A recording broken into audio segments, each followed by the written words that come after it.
நன்கு சார்ந்த பக்தர்களே, அருள்மிகு ஏழுகன்னிமார் ஆலயமானது கரூர் மாவட்டம் கூலாம்பாளையத்தில் மிக அழகாக பழமையான கோயிலானது சிவ ஆகம வேத சிற்ப சாஸ்திர முறைப்படி அமைக்கப்பட்டு புனராவர்த்தன ஜீர்ணோத்தால் காட்டும் மகா கும்பாபிஷேகமாக நிகழும் விகாரி வருஷம் வைகாசி மாதம் 31ஆம் நாள் வெள்ளிக்கிழமை காலை 6:30 மணியிலிருந்து 8 மணிக்குள் மிக சிறப்பாக நடைபெற்றது.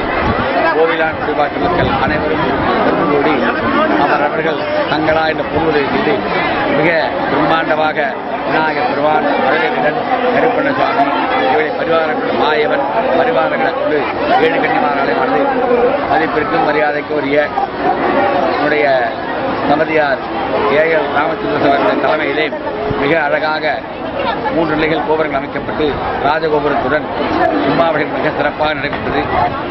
அவ்வாலயத்தில் குடிபாட்டு கோவிலான் குடிபாட்டவர்கள் அனைவரும் பல்லாண்டு பல்லாயிரத்தாண்டு பல கோடி 100,000 மல்லாண்டு மணிமல்லா என்ற வாக்கியத்திற்கு இணங்க 16 செல்வங்களை பற்றி பல்லாண்டு காலமாக எல்லாம் அல்ல விநாயகர் பெருமான் துறை கொண்டு ஏழுகன்னிமார் திருவடி போற்றி வணங்குகின்றோம்.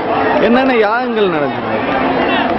4 கால யாக வெள்ளிகள் முறையாக நடைபெற்று சரியாக வெள்ளிக்கிழமை காலை அதிகாலை சரியாக 6:30 மணி அளவிலே நிறைவு யாக வேள்வி என்று சொல்லக்கூடிய மகாபுரம் நடைபெற்று 7 மணி 20 அளவிலே கும்பாவளி சிறப்பு நடைபெற்றது. 10,000 மக்கள்கள் இதிலே பங்கேற்று 10 கோடிகள் ஊருக்கு அனைவரும் பங்கேற்று விழாவை சிறப்பித்திற்கு சிறுவர்கள் சார்பாக நன்றியை தெரிவித்துக் கொள்கிறார்கள்.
இருக்குது